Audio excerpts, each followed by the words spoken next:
शिव धनुष कथा तथा परशुराम दर्प भंग मानधन मुकुटधारी चक्रवर्ती की मूर्छा की कुछ परवाह न करने वाले तथा स्वयं परशुराम को भी वैसी ही दशा में पहुंचाने वाला जो कर्म पर पाप उन्हें घेर रहा था, उसे दूर करने का उपाय न जानने वाले परशुराम ने कहा, डमरूधारी उमापति, वह पुराना का धनुष शक्तिहीन हो गया था। उसका पुराना वृतांत तुम सुनो। भूलोक वासियों के लिए अप्राप्य शिल्प निपुणता से युक्त विश्वकर्मा ने पुरातन काल में एक चक्र वाले रथ पर आरूढ़ सूर्य की भ्रांति उत्पन्न करने वाले अति प्रकाशमान, तोड़ने में दुष्कर तथा संचरणशील मेघों से आवृत उत्तर मेरु के बल से युक्त दो अनुपम धनुष निर्मित किए। उनमें से एक को उमापति ने ग्रहण किया, दूसरे धनुष को विराट रूप धारण कर सारे विश्व को नापने वाले त्रिविक्रम विष्णु ने अपने सुंदर कर में धारण किया। ये विषय जानकर देवताओं ने ब्रह्मा से पूछा कि इन दोनों धनुषों में अधिक बलवान कौन है। सुरभित कमल पर आसीन ब्रह्मा ने सोचा कि देवता लोग दोनों धनुषों की परीक्षा लेने का जो विचार कर रहे हैं वह उचित ही है, और एक सफल उपाय के द्वारा उन शक्तिशाली धनुषों के व्याज से पर ब्रह्म के रूप में एक बनकर रहने वाले उन दोनों देवों के मध्य घोर युद्ध उत्पन्न कर दिया। दोनों शिव और विष्णु दोनों धनुषों पर डोरी चढ़ाकर युद्ध करने लगे, तो सातों लोग भय विकंपित हो गए, दिशाएं डगमगाने लगी, दोनों कोपाग्नि उगलने लगी।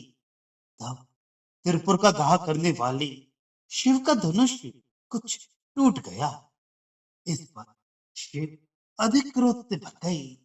शिव फिर युद्ध के लिए उद्यत हुए, तो देवों ने उन्हें युद्ध से हटा दिया। ललाट नेत्र शिव ने अपना धनुष देवादिदेव इंद्र के हाथ में दे दिया। उधर विजयशील नीलवर्ण देव विष्णु भी अपना धनुष महान तपस्वी ऋचिक मुनि को देकर चले गए। ऋचिक ने वह धनुष मेरे पिता को दिया और अपने पिता से मैंने यह धनुष प्राप्त किया।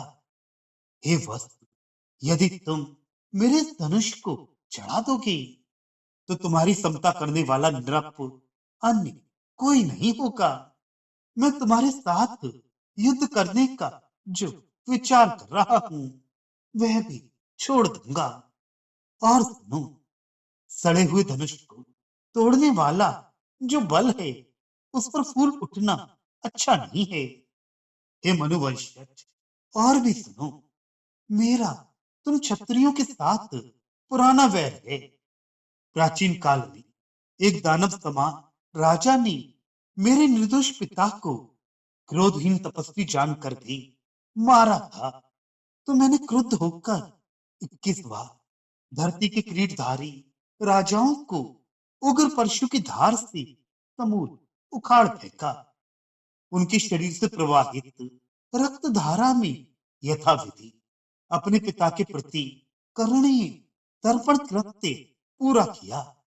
उसके उपरांत अपने कोप को दबा दिया, समस्त पृथ्वी को मुनिवर काश्यप को दान कर दिया, अपने बड़े बड़े बैरियों को दबा दिया, बड़े तप में निरत होकर महेंद्र नामक पर्वत पर निवास करता रहा।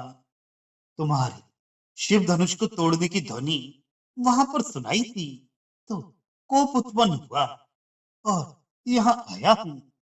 यदि तुम बलवान हो तो तुम्हारे साथ युद्ध करूंगा। पहले इस धनुष को चढ़ाओ।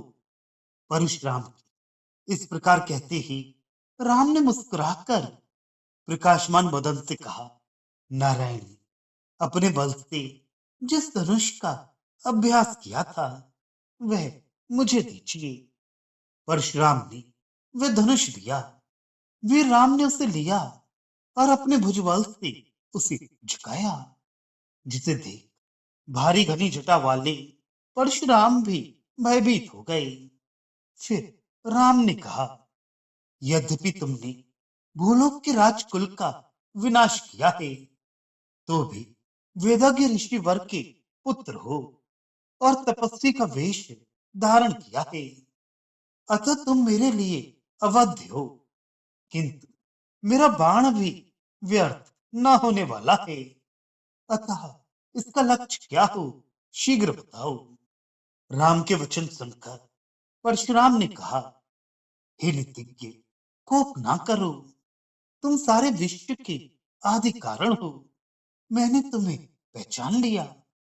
हे तुलसी माला धारी, चक्रधारी, श्वेत चंद्र कलाधारी, शिव का धनुष टुकड़े टुकड़े क्या हुआ, वह तो तुम्हारे पकड़ने के भी योग्य नहीं था।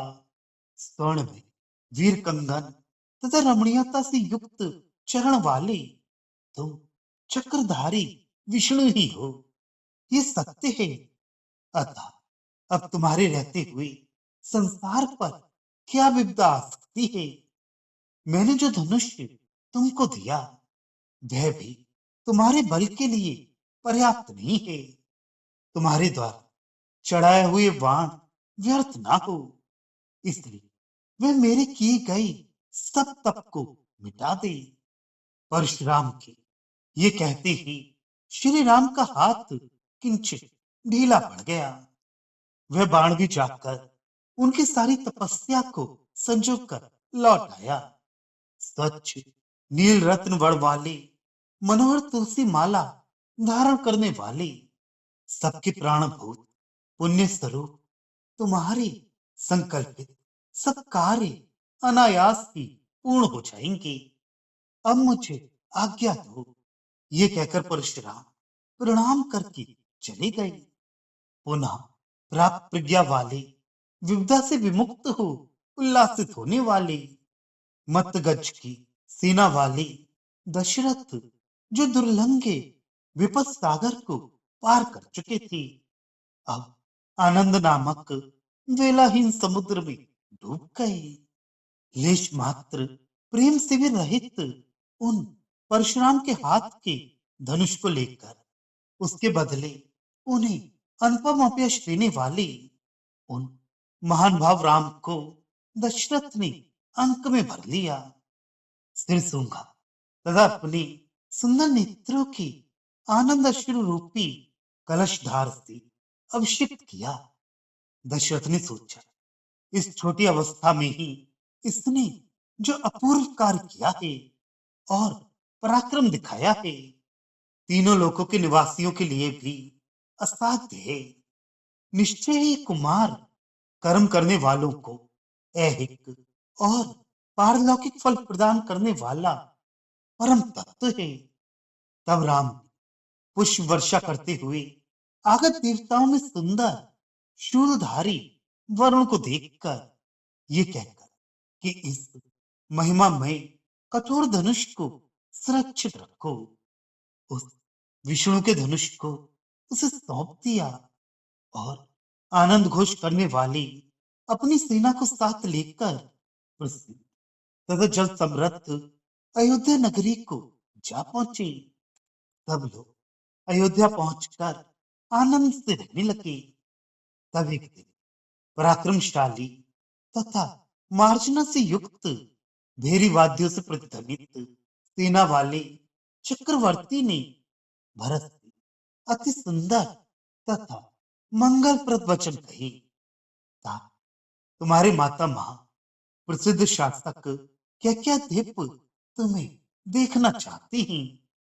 अतः आभरणों से प्रकाशमान वक्ष वाले सरोवर में स्थित शंख कीटों से प्रतिध्वनित कैकई देश को तुम जाओ। दशरथ के आदेश देते ही भरत ने उन्हें नमस्कार किया। फिर राम के चरण कमलों को अपने सिर पर धारण किया और राम की अनन्य प्राण भरत उन्हें छोड़कर इस प्रकार चले, जैसे प्राणों को छोड़कर शरीर चला जा रहा हो।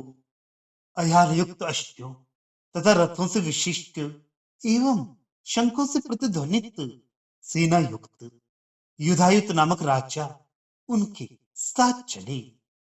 भरत अपने अनुज शत्रुघ्न को साथ लेकर 7 दिनों में शीतल जैसे समृद्ध कैकई देश में जा पहुंचे। भरत चले गए। चक्रवर्ती दशरथ त्रुटिहीन शासन करते रहे। देवों की तपस्या अभी शेष थी, जिससे आगे जो घटनाएं घटित हुई, अब हम उनका वर्णन करेंगे।